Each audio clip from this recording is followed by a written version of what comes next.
نورالعین، تمہارا زرد اور مجھایا ہوا چہرہ اس بات کا گواہ ہے کہ تم نے زندگی سے مات کھائی ہے۔ میں بستر پر چت لیٹا تھا جب میرے کانوں سے کوئی نازک سی نسوانی آواز ٹکرائی۔ میں نے گردن گھما کر بولنے والے کا چہرہ دیکھنا چاہا تو اس نے مجھے ایسا کرنے سے روک دیا۔ تمام ہتھیار ہونے کے باوجود تم بری طرح شکست پا ہو گئے ہو۔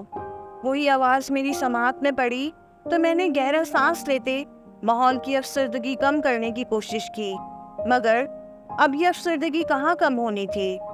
مجھے افسوس ہے کہ تمہارا مقدر اسپتال کی ان دیواروں پر نقش ہو چکا ہے اور تم اپنی آخری سانس تک ان ڈرپس میں جکڑے رہو گے۔ وہ لڑکی اب میرا ہاتھ پکڑ کر نم آنکھوں سے بولی، جبکہ میں اس کا لمس پاتے ہی پلکیں جھپکنا بھول گیا تھا۔ اس کی موجودگی کے احساس نے اسپتال کے بے رونق ماحول کو یکدم پر نور بنا دیا تھا۔ میرے ہاتھ کی لرزش مجھے حیرانی میں مبتلا کر رہی تھی، مگر میں اس کا معصوم چہرہ دیکھتا رہا۔ آخر میں نے اسے کب اور کہاں دیکھا تھا، اور اس کا لمس اس قدر آشنا کیوں محسوس ہو رہا تھا؟ میں اپنی کم ہوتی دھڑکنوں کے باوجود اس کے بارے میں سوچنے لگا۔ تم کون ہو؟ جب یادداشت کے پردے بند پڑے رہے تو میں نے اپنی لرزتی ہوئی آواز میں پوچھا۔ وہ میرے سوال پر حیران ہوئی، پھر میرا ہاتھ چھوڑتے مجھ سے دور ہٹ گئی۔ تم نے مجھے نہیں پہچانا؟ اس کے لہجے میں جہاں بھر کی تھکن در آئی تھی۔ میں اس کی آنکھوں میں اٹھنے والے درد کو دیکھتے ہی اپنی تمام تکالیف بھول گیا۔ اس کا لب و لہجہ اجنبی نہ تھا، مگر نہ جانے کینسر جیسی جان لیوا بیماری کے زیر اثر میں چیزیں اور لوگوں کو کیوں بھولنے لگا تھا۔ شاید کچھ جسمانی بیماریاں ذہن کو بھی مفلوج کر دیتی ہیں، اور میں ذہنی اور جسمانی طور پر مفلوج شخص بھلا کسی کو کیسے پہچان سکتا تھا؟ کیا تم نے مجھے واقعی نہیں پہچانا؟ مجھے گمسم دیکھ کر وہ اپنے لہجے میں ڈھیروں آس لیے ایک بار پھر میرے پاس بیٹھ گئی۔ میں نے اپنی اکھڑتی سانسوں کو نظر انداز کرتے اس کی روتی صورت دیکھی جو مجھے مزید تکلیف میں مبتلا کر رہی تھی۔ میں وہ ہوں جسے تم نے برسوں اپنی کہانیوں کا مرکزی کردار بنا کر رکھا ہے۔ میں وہ ہوں جس کے بغیر تمہاری ہر کہانی نامکمل ہوتی تھی۔ دنیا کا وہ واحد کردار جسے تم نے محبت کی نرم و ملائم مٹی سے گوندا ہے، جس کی آنکھوں میں خواب سجا کر ہمیشہ اپنے نام کے ساتھ اس کا نام لکھا ہے۔ وہ بھیگے لہجے میں بولتی مجھے بے چین کر رہی تھی۔ اس کی لڑکھڑاتی آواز میرے وجود پر ایسا بوجھ ڈال رہی تھی جس سے میری روح بھی لرزنے لگی۔ تم کون؟ پوچھتے ہوئے میں نے درد کو کم کرنے کی ناکام کوشش کی تو اس نے اپنا ہاتھ میرے دل کے مقام پر رکھ لیا۔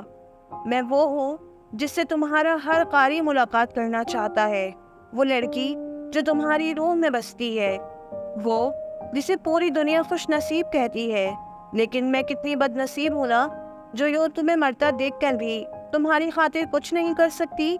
یہ کہہ کر وہ پھوٹ پھوٹ کر رو دی، جبکہ میری بے ترتیب دھڑکنیں کسی بھی پل رکنے کے قریب تھیں۔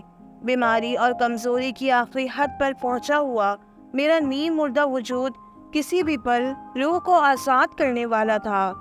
ہاں، میں تکلیف میں تھا، شدید تکلیف میں، مگر یہ تکلیف کینسر کی وجہ سے نہیں تھی، بلکہ یہ تکلیف تو اس کو نہ پہچاننے کی غلطی پر ہو رہی تھی جو میری کل کائنات تھی۔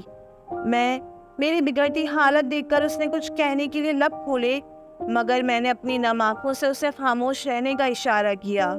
نورالعین، اس کا نام لیتے مجھے لگا میں بیماری میں جان کنی کے لمحات سے پہلے ہی اس فانی دنیا سے رخصت ہو گیا ہوں۔ معلوم نہیں پھر کیا ہوا، مگر میری روح جسم سے نکلنے کے لیے کافی بے چین تھی، اور میری دل خراش چیخیں سن کر ڈاکٹرز میری طرف لپکے تھے، لیکن وہ کسی کو دکھائی نہیں دے رہی تھی، بس میرے دل پر ہاتھ رکھے بلک بلک کر روتی رہی۔ ہاں، میرے کانوں میں پڑنے والی آخری آواز اس کی سسکیوں کی تھی، جن کے درمیان وہ کئی بار میرا نام پکار رہی تھی۔ ڈاکٹرز مجھے بچانے کی کوشش میں مگن تھے، مگر وہ ٹھیک کہتی تھی کہ میں نے زندگی سے مات کھا لی ہے۔ محبت کے تمام ہتھیار ہونے کے باوجود میں اپنی سانسوں سے جنگ نہ لڑ سکا، اور میری پلکوں کا بوجھ ہمیشہ کے لیے ہلکا ہو گیا۔ میں نے اسے پکارنے کی بہت کوشش کی، مگر میری زندگی ختم ہو چکی تھی۔ ہاں، یہ آخری ملاقات تھی میری اپنے لکھے سب سے خوبصورت کردار کے ساتھ، اور میں اپنے اس کردار کو ہمیشہ کے لیے عمل کر کے دنیا سے رخصت ہوا تھا۔